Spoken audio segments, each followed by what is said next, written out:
오늘 우리가 읽어야 될 부분은 어딘가요? 207페이지. 이제 제가 책에 아주 그냥 스티커를 딱 붙여서 여기부터 시작이라고 적어 놨는데요.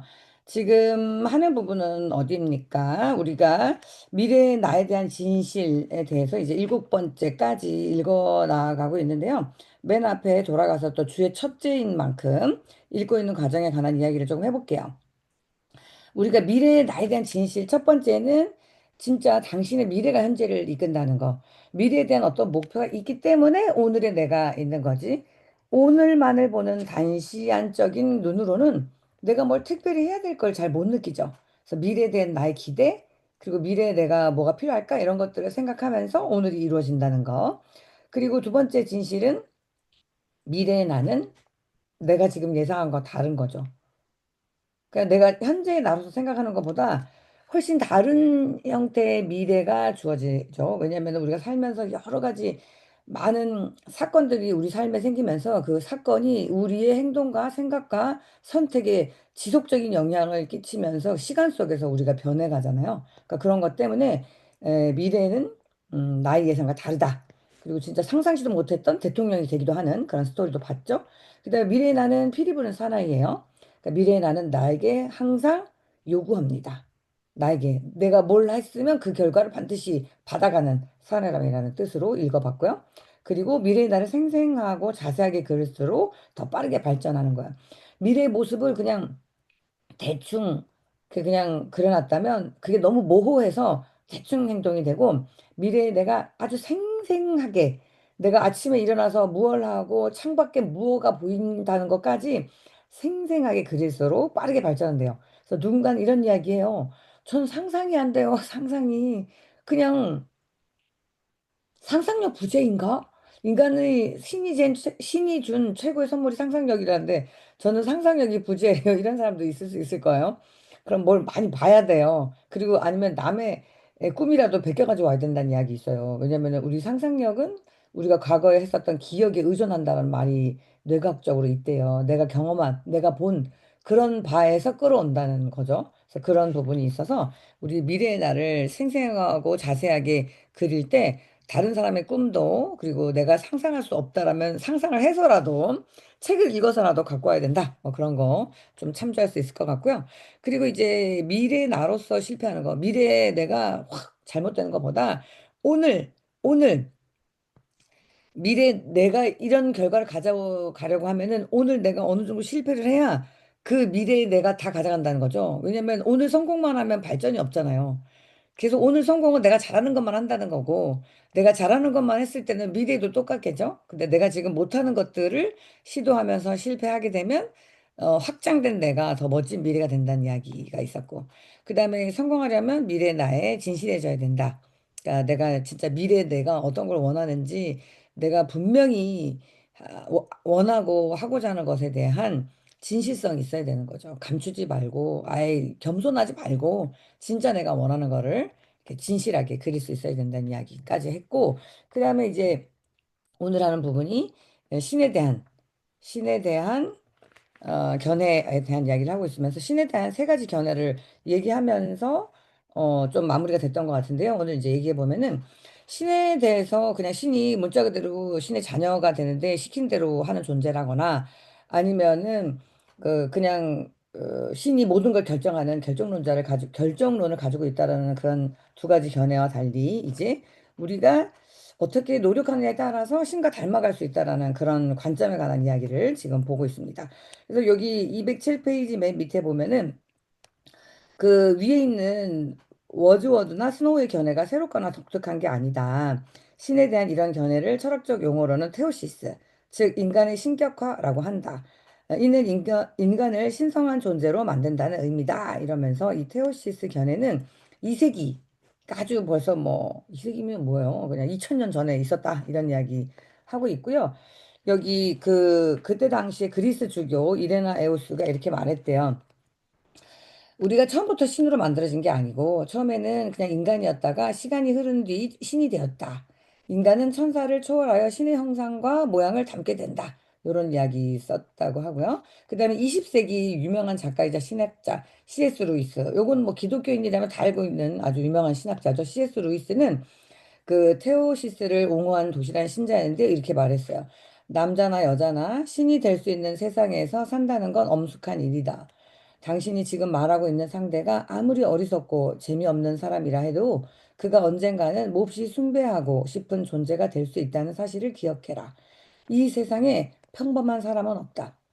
모든 인간이 그 안에 신성을 갖고 있고 아직 발휘가 되지 않고 각성이 되지 않았을 뿐이지 어떤 계기가 된다면 그 안에 신성이 깨어날 수 있다. 뭐 이런 이야기 하고 있는 것 같습니다. 그 밑에 줄 보면은 이 세상에 평범한 사람은 없다라는 루이스의 말이 무척 인상적이다. 신에 대한 이런 견해 덕분에 모든 인간은 경외심과 경탄의 눈으로 바라볼 수 있게 됐다. 모든 인간은 신처럼 될 타고난 역량을 지녔다. 지금 삶은 우리가 발전하는 하나의 작은 발걸음이다. 그러니까 오늘 우리는 되게 미약하게 보일지라도 내가 어떤 미래의 나를 그리고 그것을 향해 가느냐에 따라서 진짜 내가 상상치도 못한 미래의 내가 미래에 기다리고 있다는 거죠. 그러면서 우리가 신처럼 타고날 역량을 가졌다는 거는 우리가 신을 닮아갈 목표를 가지게 된다면 신이 된다는 거죠. 그게 이제 내가 오늘 무슨 생각을 하고 사느냐에 따라서 미래에 나는 즉각적인 영향을 받는다는 건데요. 혹시 제가 예전에도 얘기했었기 때문에 기억이 날지 모르겠지만 저는 한 강의를 듣고 엄청 감동받은 적이 있었거든요. 이제 김미경 강사님이에요. 많이 언급했을 거예요. 어떤 강의에서 이런 이야기를 하더라고요. 본인도 이제 본인 삶에서 여러 변화를 느끼고 책도 많이 읽으면서 자기 인생에 적용한 이야기를 하면서 자기가 오늘 현재의 내가 일어나고 앉고 서고 생각하고 사고하고 발전하는 방향으로 생각하는 것 자체가 동시에 10년 후, 20년 후에 나의 생각과 마음과 변화와 방향을 동시에 좌우한다는 거예요. 내가 오늘 하는 행동이 미래의 나를 동시에 좌우하지 오늘의 행동에 대해서 미래의 내가 어떻게 하다 보니까 그렇게 된 게 아니라는 그런 이야기를 했거든요. 오늘 내가 좌절하면 미래의 내가 좌절된 결과를 받을 거고, 오늘 내가 신념을 가지면 미래의 내가 신념의 결과물을 가질 것이고, 오늘 내가 지금 힘들어도 그 일들을 계속 해내고 투지해서 이겨낸다면 미래의 내가 그것을 다 받을 거다. 그럼 내가 오늘 뭐 할 거냐? 라는 걸 하면서 똑같이 내가 일어서면 미래의 나도 지금 일어섰어요. 내가 만세 부르면 미래의 나도 지금 동시에 만세를 부르고 있다라고 하면서 나하고 미래의 나를 연결시켜주면서 내 행동과 내 선택의 결과가 미래의 나에게 즉각적인 영향을 미친다는 그런 이야기 했거든요. 그럼 내가 가지고 있는 한계가 있잖아요. 우리가 인간적으로 갖고 있는 나의 한계. 그런 나의 한계를 그냥 요렇게 결정지어서 갖고 있는 것보다 내 한계가 무한해, 신처럼. 그리고 내가 신을 닮아가겠다. 그런 생각으로 오늘 하루하루를 살아가게 되면 이제 우리가 가져가는 가능성은 엄청나게 많은 거죠. 그래서 우리 찬양에 이런 것도 있어요. 하나님의 꿈이 나의 비전이 되고 예수님의 성품이 나의 인격이 되고 성령님의 권능이 나의 능력이 되길 원하고 바라고 기도합니다. 이런 찬양도 보여. 그러니까 내가 닮아가고자 하는 그런 신성, 그런 존재가 내가 되기를 원한다면 인간인 나로서는 감히 상상도 못할 고통과 인내를 신이기 때문에 해낼 수 있고 그런 신을 닮아가는 과정 중에 진짜 우리는 신과 함께 될 수 있는 그런 찬양이나 그런 것도 있단 말이에요. 그러니까 여기에서도 그런 얘기를 하죠. 그럼 이 세상에 지금 내가 봤을 때는 초라하고 지금 내가 봤을 때는 아무것도 아닌 사람도 그 안에 우리가 발전시키고 노력하면 가져갈 수 있는 무한한 가능성의 그 존재를 내가 봐주고 읽어줄 수 있다면 엄청나게 되는 거라. 나 자신도 그렇고 내가 바라보는 저 상대도 어마어마한 가치와 가능성이 있다는 거를 이제 알아야 된다는 이야기를 하는 거죠. 그런 견해를 가지고 있는 사람과 그렇지 않은 견해를 가지고 있는 사람이 얼마나 많은 차이가 날까요? 내가 가지고 있는 그 능력의 한계가 딱 이렇게 규정되어지는 사람하고 내 능력의 한계가 무한하다고 생각하는 사람의 미래는 얼마나 다를까요? 그러니까 이 책에서도 처음부터 끝까지 내가 성공이라는 걸 주제로 미래의 나에 대해서 상상할 수 있는 모든 상상을 할 때에 내가 가진 미래의 내가 상상하는 것보다 훨씬 훨씬 큰 존재라는 거를 상상하고 내가 일을 해 나가는 거야. 그냥 요만한 존재라고 생각해서 가는 거는 엄청난 차이를 가져갈 것이기 때문에 미래의 나를 상상할 때 어떤 신에 대한 내 견해 가 되게 중요하다는 이야기를 여기서 하는 것 같습니다. 그래서 나는 할 수 없지만 신은 할 수 있다. 나로서는 할 수 없대. 그로서는 다 할 수 있으니 뭐 이런 내용도 다 그게 아닌가 싶습니다. 그래서 여러분들 또는 제가 그리고 앞으로 살아가는 데 있어서 여러분들이 만나는 모든 사람도 더 신처럼 귀해질 수 있는 사람이기 때문에 그 안에 있는 어, 잠재력이라든가 이제 이런 부분들에 대해서 무한 기대를 하는 게 되게 좋을 것 같고요. 이런 책도 좀 읽었던 것 같습니다. 쌍둥이가 낳는데 어릴 때 버려졌어요. 하나는 어떤 시설에서 하나는 누군가에게서 키워졌는데 똑같은 DNA와 똑같은 그런 별로 좋지 않은 환경에서 자랐어요, 둘 다. 근데 30년, 40년 후에 한 사람은 범죄자가 되어 수용소 거기에 있었고, 그다음에 한 사람은 이제 교수가 됐어요.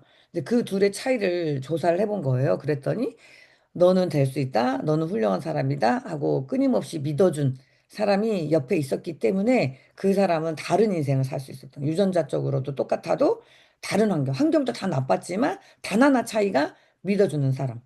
그러니까 이건 얘기하는 건 뭐예요? 내가 믿어줄 그 사람은 무한한 신성을 가진 사람인데, 내가 걔가 가진 지금의 환경을 보고 그 사람을 감히 폄하한다든지, 그렇게 됐을 때 그 사람이 가지고 가는 그런 잠재력을 어, 못 보게 될 수도 있겠죠.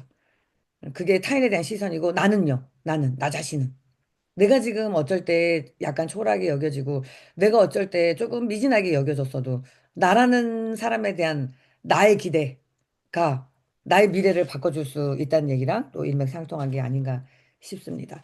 그리고 또 하나 이제 우리가 가지고 있는 무한한 가치는요, 우리가 뇌과학적으로 우리가 가지고 있는 뇌의 능력의 3%밖에 안 쓰고 죽는데요, 뇌가. 그럼 우리가 어떤 존재로 태어난 건가요? 어떤 존재로 창조된 건가요? 그죠? 근데 우리가 막 이 3%가 30%만 쓰면 죽는 거 아니야? 너무 대단해서 100%를 쓰게 되는 경우는 어떻게 되는 걸까요? 그 정도로 우리 모든 인간은 여러분은 나는 이렇게 위대한 존재다라는 것을 믿으면 그게 우리의 미래에 대해서 아주 다른 결과를 가지고 오겠죠. 그래서 209페이지 이렇게 보면은 이런 견해 바탕에는 우리가 이 땅에서의 경험을 직접 선택해서 발전의 중요한 단계로 삼았다는 믿음이 있다. 그렇게 우리는 미래의 나를 볼 수 있다. 그리고 계속 발전한다면 스스로 선택한 모습이 되어 있을 것이다. 우리가 신의 자녀이기는 하지만 신은 우리에게 어떤 존재가 될지 스스로 결정할 자유를 주었다. 자유의지를 주었잖아요. 우리는 항상 그래서 초이스라는 말을 하죠. 어떤 상황에서 어떤 선택을 하게 되면 그 선택 하나에 따라서 인생은 파동처럼 달리 나아가죠. 그래서 그렇게 매 순간 선택할 자유를 주었다라는 이야기 하고 있고 어떤 강압이나 강요도 없다. 이렇게 되어 있으면서 뭐 미래에 이렇게 찬송가가 이렇게 있다고 좀 나와 있으면서요. 밑에 이제 좀 읽어보겠습니다. 그 미래의 나에 대한 일곱 번째 진실은 신에 대한 견해가 미래의 나에 영향을 미친다는 사실이다. 운명을 어떻게 예상하는지에 따라 정체성이 달라지기 때문인 거예요. 그러니까 내가 내 운명을 예상하는 거를, 그러니까 이것도 실력인 거죠. 내 운명을 예상하는 거. 그리고 내 미래를 크게 그릴 수 있는 거. 이런 것들도 다 능력이고 실력인 거죠. 지금 조그맣게 하는 것은 내 능력을 발휘하지 않은 거죠. 현재의 모습으로 내가 가만히 있는 것도 내 능력을 발휘하지 않은 거죠. 어떻게 예상하는가에 따라서 지금 나의 정체성은 달라지는 거라는 이야기를 여기에서 하고 있습니다. 그래서 밑에 줄에 또 읽어보겠습니다. 신에 대한 어떤 견해를 가지고 있든 인생과 자기 자신에 대해 어떤 믿음이 있든 그 모든 생각은 전적으로 존중받아야 한다. 현재 관점에서 보면 우리는 한계를 지닌 지극히 무지한 존재이지만 미래의 나는 더 발전된 상태에서 세상을 볼 것이기 때문이다. 누군가 저한테 이런 물음을 한 적이 있어요. 어떻게 신을 믿게 되고 그것이 좀 더 깊고 성숙하게 되었냐라고 물었을 때 저에게는 계기가 있었습니다. 뭐 하나님을 믿은 계기는 아주 훨씬 더 전이지만 그 언젠가 제가 힘들고 어려울 때 긍정적인 방향으로 나를 끌어가기 위해서 독서의 양을 굉장히 늘린 적이 있었어요. 그리고 책을 읽을 때는 책 속에서 되게 좋은 얘기들 하고 희망적인 얘기를 하니까 책을 읽는 순간에는 좋았어요. 그런데 책을 딱 덮으면 현실이 나한테 확 다가오면서 무너지는 거예요. 무너지는 거예요. 그러니까 내가 마음을 아무리 굳세게 먹어도 현실을 딱 닥치게 되면 그냥 무너지는 거예요. 그래서 이 긍정적인 힘을 유지할 방법이 없을까? 그것도 막 이제 노력해서 하던 중 신에게 의지하면 된다는 걸 알았어요. 신이 해준다, 내 마음을 잡아준다. 그렇게 기도만 하면 된다라는 생각을 했을 때 제가 무너지지 않더라고요, 더 이상. 그러니까 무너지려고 하면 항상 기도하는 거예요. 무너지려고 하면 항상 기도하는 거예요. 나에게 하나님이 내게 길을 밝혀주실 거고 나에겐 의도된 계획된 어떤 큰 그림이 있을 거다라는 그런 믿음 이런 부분들을 좀 가지면서 제가 가지고 있는 신앙이 좀 더 깊어질 수 있는 계기가 됐던 것 같고 내가 가지고 있는 한계를 넘어설 수 있는 그러니까 내가 지금은 이런 미약한 존재이지만 그 끝은 창대하리라는 그런 상상을 할 수 있는 그런 상황이 됐고 더 의지하게 됐고 이제 의지하다 보니까 좀 좋은 결과를 가졌던 게 아닌가 그런 생각이 들었어요. 그래서 이제 211페이지 보면은 미래에 대한 진실 여러 가지가 딱 정리되어 나옵니다. 미래의 나는 삶의 동력이다. 미래의 나는 지금 예상과는 다른 존재다. 미래의 나는 필연적인 존재예요. 그런데 어떤 모습이 될지는 여러분들 그리고 나 자신이 선택에 달려 있다. 미래의 나는 현재 내가 목표를 이루는 과정을 어떻게 측정하고 있느냐에 따라 달라진다. 미래의 내가 되고자 노력하다가 실패하는 게 성공하는 방법이다. 미래의 나에 진실해야지만 성공할 수 있다. 신에 대한 견해는 미래의 나에 대한 견해에 영향을 미친다. 이렇게 미래 나의 진실에 관해서 이제 요약 정리가 이렇게 되었습니다. 어때요? 미래 나에 대한 진실에 대해서 여러분 와닿나요? 오늘 내가 하는 모든 결정, 생각, 모든 것이 즉각적으로 미래에 영향을 끼치고 내가 오늘 상상하는 미래 나의 사이즈도 즉각적인 미래에 영향을 끼친다는 거. 그런 부분 한번 읽어보면 좋을 것 같고요. 자, 이제 새로운 챕터 들어갔습니다. 파트 3. 미래의 내가 되는 단계. 자, 그러면, 이제 본격적으로 아주 세밀하게, 이제 그럼 뭐가 돼야 되는데요? 라는 본격적인 과정이 좀 나오는 것 같아요. 미래 큰 그림 그렸는데, 그럼 오늘의 나는 어쩔 건가요? 라는 이야기에 답이 될 수도 있을 거예요. 뭐, 1단계 보니까, 현실에 맞는 목표. 우리가 꿈을 크게 키웠는데, 저 꿈만 보고서는 아무 변화도 있지 않잖아요. 꿈의 미래인데 그렇게 될 거야. 근데 오늘은 이렇게 쪼그라들어 별게 아니라 이렇게 생각되는데 이때 미래 내가 되기 위한 단계로 현실에 맞는 목표를 명확하게 세워야 되고 덜 중요한 목표들을 제거해야 되는 거예요. 꿈이 너무 많으면 아무것도 이룰 수 없다고 하거든요. 그 다음에 필요해서 열망으로, 열망해서 알무로 나아가라. 그 다음에 원하는 것을 정확하게 요구하라. 미래의 나를 자동화하고 시스템화라. 미래의 나의 일정을 관리하라. 완벽하지 않더라도 공격적으로 완수하라. 이런 것이 미래의 내가 되는 첫걸음으로의 이야기가 나오는 거예요. 그럼 첫 번째부터 읽어볼게요. 미래의 내가 되는 7번째 단계 밑에 보면은 단순함이 복잡함보다 어려울 수 있다는 거예요. 생각을 명료하게 다듬어서 단순하게 만들기 위해 열심히 노력해야겠다. 노력해야 한다. 노력 끝에는 보람이 있다. 단순한 생각에 도달하면 산도 옮길 수 있기 때문이다라고 쓰여 있어요. 단순함, 단순함. 단순함이 우리에게 주는 힘은요, 행동력을 가져다 주기 때문인 것 같아요. 오늘도 여러분 생각해 보시나요? 오늘 하루 뭐 할 게 복잡하면 마음이 심란하잖아요. 뭘 어떻게 해야 될지. 근데 그걸 딱 단순화해가지고 탁탁 정리해놨으면 그것만 해내면 끝이죠. 그래서 좀 단순함이 좋다. 근데 이 단순함은 어떻게 만들어지는 건지 좀 궁금하잖아요. 자, 한번 읽어보도록 할게요. Simple is best라고 하잖아요. 자, 스티브 잡스가 한 말이었었는데요. 아까 좀 전에 읽은 단순함이 산도 옮길 수 있다는 이야기. 자, 스티브 잡스가 그래서 드디어 또 등장을 합니다. 214페이지에. 1997년 스티브 잡스가 애플에 복귀했을 때 회사는 파산 위기에 몰려 있었대요. 1996년 4분기 애플의 매출은 30% 폭락했고요. 마이크로소프트가 컴퓨터 시장에서 선두 회사로 부상한 데 비해 애플의 주가는 12년 만에 최악으로 하락했대요. 당시 애플은 똑같은 제품을 10여 가지 버전으로 생산하고 있었고, 잡스는 헷갈리는 제품이 너무 많은 게 문제라고 생각했어요. 애플이 너무 많은 걸 갖고 있어서 문제라고 생각했다는 거예요. 그래서 그는 친구에게 어떤 것을 사라고 권할까? 라는 질문에 답을 찾고 싶어 했대요. 그래서 경영진이 명쾌한 대답을 내놓지 못하자 잡스는 즉시 제품의 항목을 70% 줄이고 직원 수를 8,000명에서 5,000명으로 줄여야 됐대요. 그래서 여기 별표를 한번 쳐보는데요. 이렇게 말했다는 거예요.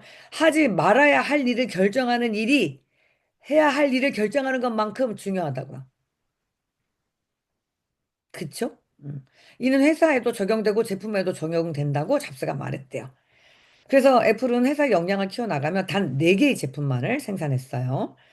전문가용으로 파워 매킨토시, 뭐 G3, 파워북 G2, G3, 일반 소비자용으로 아이맥 아이북을 만들었대요. 야, 이런 단순화가 오늘의 또 애플을 만든 게 아닌가 싶은데 이 잡스의 전략은 단순했다.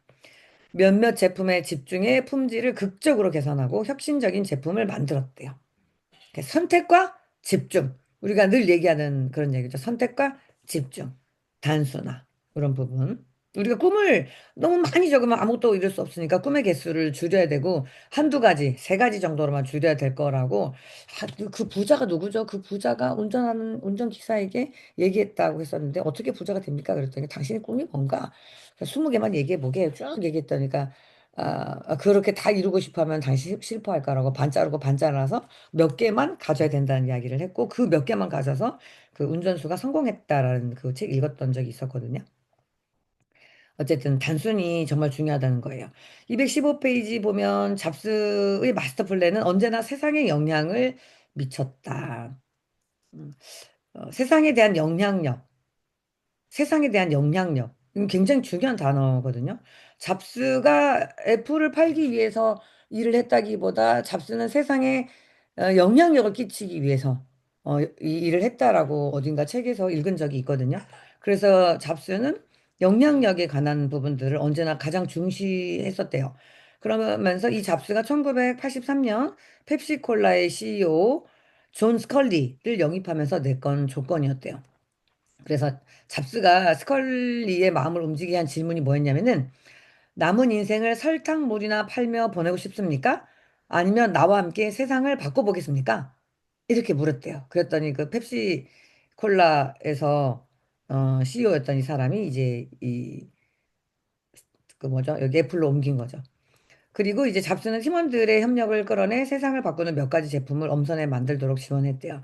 그렇게 해서 애플의 지속적인 혁신을 위한 토대를 만들었고 2000년에 아이팟, 아이폰, 아이패드 이런 것들 지금 모든 사람이 많이 쓰고 있는 것들을 속속 출시했죠. 잡스는 단순한 사람이 아니었다. 그의 괴짜 같은 천재성은 전기 작가나 심리학자가 아무리 이해하려 해도 이해할 수 없었대요. 하지만 그의 성공 전략은 단순했다는 거죠. 잡스는 미래를 어떤 모습으로 만들어야 하는지 명확한 태도를 지녔고요. 신념을 위해 용기 있게 싸웠고 본질에 집중했대요. 더 적게, 하지만 더 좋게. 그래서 양보다 질에 초점을 맞췄다는 거죠. 음. 이 잡스가 초기에는 이런 사람이 아니었고요. 아주 신경질적이고 거칠어서 리더십이라고는 찾아볼 수도 없었기 때문에 자신이 세운 회사에서 쫓겨난 거예요. 근데 이제 떠나 있었던 시간 동안에 겸손과 리더십을 배웠대요. 그러니까 아무리 재능이 좋고 해봐야 겸손과 리더십이 없으면 모든 것을 망치죠. 여기서 배울 바인 것 같아요. 그래서 11년 동안 겸손과 리더십을 배웠고 세상을 혁신하고 바꿀 수 있는 기술을 연마했대요. 그리고 이제 애플에서 쫓겨난 잡스는 픽사 스튜디오에서 투자해가지고 그 최초의 메이저 영화 토이스토리 제작을 도왔고 애플로 복귀하기 전에서부터 이미 억만장자였죠. 그리고 애플로 복귀한 그는 예전에 그가 아니었고 하지만 그의 천재성과 열정, 소중한 비전은 사라지지 않았던 거예요. 건방졌던 그는 다양한 경험을 통해 지혜를 얻으며 부드러워졌고 난관에 부딪히며 실패하고 좌절했지만 세상을 바꿀 미래의 나에 전념했대요. 그 결과 파산 위기에 몰린 회사를 이 행성에서 가장 가치 있는 회사로 탈바꿈할 수 있었다. 그런 거죠. 자, 잡스 이야기에서 보면 그 밑에 줄 배움의 단계가 모두 그렇듯이 그 과정은 골치 아플 수 있고 어두운 터널처럼 느끼는 순간도 있다. 근데 이 어두움의 터널이 더 짙고 어두울수록 새벽 여명은 다가온다는 이야기 있거든요. 그러니까 지금 많이 힘들고 어렵다 그러면은 그게 더 빛나는 미래가 있기 때문에 어려운 거야. 뭐 포기하면 어둠은 없거든요. 그냥 되는 대로 살면 되기 때문에. 예. 근데 조금 더 어렵고 조금 더 힘들어져게 느껴지는 거는 미래 나에게 투자하고 있는 거고 미래의 내가 든든한 안내자가 될 수 있는 거죠. 미래에 대해서 딱 그런 난 이런 미래를 가질 거야 라고 하면은 현재 어려움이 미래의 나를 밝히는 횃불이 될 수 있다고 생각하면서 달라지는 거죠. 그리고 그 길을 가는 과정에서 현재 내가 실수를 하더라도 미래의 나는 동정식을 느끼면서 괜찮아. 너 괜찮아. 이렇게 말할 거예요. 그 확실히 미래의 나는 현재의 나보다 훨씬 더 지혜롭고 현명한 관점을 지닌다는 거죠. 자, 그럼 이제 우리가 미래에 대한 위험 요인과 진실을 배웠잖아요. 그럼 이제 당장 미래의 내가 되는 방법을 구체적으로 배워가야 되는 거예요. 첫 번째. 이제 머뭇거릴 시간이 없대요. 이제 미래 당신 지금 기다리고 있대요, 당신을. 그래서 이제 첫 번째 단계 현실에 맞는 목표를 명확하게 세우라는 거예요. 내가 꿈은 있는데 저 멀리 있는 꿈을 가지고 있으면 허공을 잡는 거고 안타깝기만 하고 힘들기만 한 거예요. 저 허공인데 나하고 너무나 거리가 멀어가지고 힘든 거예요. 그래서 뭐냐면 목표를 멀리 큰 목표가 있지만 세부적인 작은 목표가 잘게 쪼개져 있어야지 되는 거란 말이죠. 그래서 요 밑에 무슨 말이 있어요? 세련미의 절정은 단순합니다라는 이야기가 나왔어요. 또 이제 218페이지에 또 한 명 등장하네요. 빅터 플랭클. 강제 수용소에 수용됐었던 빅터 플랭클은 수용자들에게 기대할 수 있는 목표를 제시해서 그들의 내적 힘을 얻도록 도왔대요. 그 수용자들에게 숭고한 목적 주지 않았대요. 그래봐야 소용이 없는 거예요. 먼 미래는 있지만 가까이 내가 눈앞에 있는 목표가 있어야지만 그날그날을 살아낼 수 있기 때문에 눈앞의 현실에서 기대할 수 있는 구체적인 목표나 목적을 명확하게 정하도록 도왔대요. 수용자들에게는 오늘 살기 위해서 오늘의 목표가 중요했다는 거예요. 플랭크는 우리가 앞전에 봤지만 뭐가 중요했어요? 의사와 정신을 다시 쓸 수 있는 거. 자기가 목숨 걸고 쓰고 싶었던 이 책을 쓰는 게 그의 목적이었던 거죠. 그래서 이 매우 구체적인 이 목적이 삶의 의미를 주었고 고통을 견디게 해줬대요. 그리고 그래서 이제 미래의 나에게 생존할 힘을 준 거죠. 그러니까 미래의 내가 너무 거창하고 크니까 좋은데 나하고 괴리감이 너무 멀어가지고 안 나가지는 경우에 안 나가지죠, 보통. 그래서 그 에베레스트 산 정복하려는 그 사람 이름 뭐죠? 아, 나 정말 나이 들어서 모든 단어는 이름은 다 까먹네. 그 사람이 뭐였어요? 저 밑에 에베레스트 산 꼭대기를 보면서 나는 내 앞 발자국 열 발자국을 보면서 걸었고 결국 등반을 완성했다는 이야기 있거든요. 그러니까 꿈이 저기에 있고 저 꿈을 아주 크게 달아놓고 그 꿈을 향하기 위한 세부 목표를 잘게 쪼개서 오는 나는 무엇을 할지를 결정해야 된다는 거죠. 이 빅터 플랭클은 내가 이렇게 미래에 숭고한 꿈이 있었지만 오늘 당장은 그 뺏겨버린 의사의 책을 내 다시 쓰겠다라는 그 목표가 이렇게 있은 거죠. 그러니까 우리도 뭐 우리 유산화 비즈니스를 하면서 내가 언제 골드 될 거야. 언제 다이아가 될 거야. 내가 진짜 하고 싶은 걸 다 할 거야. 수천만 원을 벌 거야. 이런 꿈이 미래에 있지만 그 미래의 꿈이 계속 그 꿈만 꾸고 있으면 오늘의 내가 안 변하죠. 그 꿈과 나와 현실의 내가 괴리가 너무 크기 때문에 실상은 아무것도 할 수 없는 무력감을 느낄 수도 있단 말이에요. 그러니까 내가 상상해 보는 거죠. 미래 내가 그렇게 되려면 미래 나를 위해서 현재의 내가 투자를 해 나가야 되잖아요. 하나하나 하나하나 하나. 그러면 그 미래의 내가 되기 위해서 역산으로 거꾸로 그럼 언제쯤 뭐가 돼야 되고 언제쯤 뭐가 돼야 되고 언제쯤 뭐가 돼야 되고 그럼 오늘은 내가 뭐가 돼야지가 구체적으로 정해지면 그 정해진 작은 조각들을 하나하나 하나 완성해 가는 거죠. 왜냐하면 우리가 실력이 높아지기 위해서는 아주 단순한 행위를 누적 반복하면 거기에 달인이 되잖아요. 우리 맞잖아요. 단순함을 해서 누적 반복하면 그게 엄청난 힘이 되잖아요. 그런 아주 작은 일을 시작해서 그거를 반복했을 때 우리 달인됩니다. 하다못해 만두피 탁탁탁탁탁 나누는 사람 봤어요. 아주 단순한 것을 계속 반복하면 달인이 됩니다. 경지에. 그러니까 우리가 뭐 비즈니스에 관한 이야기를 할 때도 처음에는 막 너무 힘들잖아요. 막 너무 힘든데 하다 보면 달인이 돼요. 제가 처음에 그 우리 스폰서님이 이게 보상 플랜을 얘기하면 뭐 사업 설명 같은 걸 하면 막 1시간, 2시간 동안 얘기하시는 거예요. 그래서 들을 때는 뭐 말 잘하는구나 이렇게 들었어요. 근데 이제 어느덧 제가 막 많이 듣고 공부도 하고 막 해서 이제 나도 말할 수 있는 연습을 많이 해가지고 누군가한테 가서 말을 했어요. 뭐 그때 막 칠판 꺼내가지고 막 땀을 뻘뻘 흘리면서 막 뒤에 식은땀 나고 막 이렇게 막 했어요. 그렇게 하고 난 다음에 진이 빠지더라고요. 그래서 이제 설명하고 난 다음에 근데 뭐 그렇다고 해가지고 예스 한 것도 아니야. 아유 애쓰셨어 이러면서 가래. 그런 저의 첫 번째 경험이 있었거든요. 지금 진짜 연습 많이 해가지고 땀을 뻘뻘 흘리면서 막 연습을 해가지고 얘기했는데 뭐 안 할 거 생각해 본다고 하고 이제 왔죠. 그러면서 어떤 생각을 했냐면 이렇게 힘든 일을 어떻게 하지 나는? 어떻게 하지? 그래가지고 그 스폰서님한테 물어본 적이 있어요. 아유, 뭐 한 사람한테 말 전하고 진이 빠져가지고 하루 종일 뭐 아무 일도 못 하겠다고 그렇게 얘기했어요. 그랬더니 그분이 무슨 얘기했냐면, 아, 네, 저도 그랬어요. 그런데요, 저는 지금 6번의 사업 설명을 해도 아무렇지도 않아요. 익숙해지고 정말 아무 힘이 들지 않게 돼요. 이렇게 얘기를 하는 거예요. 그래가지고 내가, 아니, 이게 지금 혼자 하는 일도 아니고 누구랑 교감하면 사는 일이 정말 그렇게 된다고? 말도 안 돼. 라는 생각을 하면서도 내심 거기에 대한 희망을 품었어요. 왜냐면은 제가 처음 약사가 돼가지고 약국에 출근했던 첫날 퇴근하고 그 신발장 앞에 주저앉아가지고 난 못 해먹겠다. 이 일을 너무 힘들어가지고. 넌 못 해먹겠다고 생각했었거든요. 그게 너무 어려워서. 그런데 그게 한 달이 지나고 석 달이 지나고 1년이 지나고 2년이 지났을 때 약국에 갔다 오는 것은 그냥 쉬운 일이 된 거죠. 뭐 그까짓 거. 그러니까 반복하고 누적하고 경험을 쌓으면 쉬운 일이 사실 되잖아요. 그러니까 처음에는 너무 좀 어렵고 힘들다고 여겨졌던 부분이 반복을 통해서 내가 능수능란해 되는 거죠. 그럼 능수능란해지면은 그것은 더 이상 나에게 힘든 요소로 되지 않는 거죠. 그냥 모든 일이 전자동 시스템으로 사고도 탁탁탁탁탁 바뀌는 거죠. 그러니까 우리가 어떤 일을 정해놓고 반복해서 그것을 계속하면서 지금은 내가 미진하지만 언젠가는 내가 이거를 그냥 막 이렇게 손으로 갖고 놀고 누가 뭐라고 해도 타다타닥 대답할 수 있는 그런 내가 될 거야라는 믿음으로 하루하루 살아가면 하다못해 만두피도 탁탁탁탁탁 0.001mm도 안 달라진다면서요. 측정해 봤잖아요. 세상에 이런 일이 서 나왔었는데. 그죠? 그리고 제가 얘기했었잖아요. 약질 때 처음에 하나, 둘, 셋, 넷 하다가 계속 연습하니까 똑똑똑똑똑똑 이렇게 떨어진다고.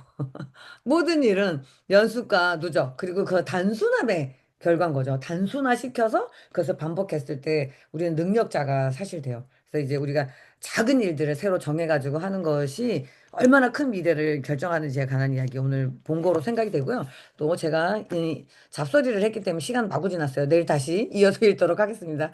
여러분, 오늘 월요일 힘내시고요. 여러분들이 오늘 하는 행동이 미래 나에게 엄청난 선물을 줄 수 있다는 거 잊지 마시고 오늘 여러분들이 하기로 결정했던 작은 일 바로 실천하시는 하루가 되기를 응원합니다. 오늘도 화이팅입니다.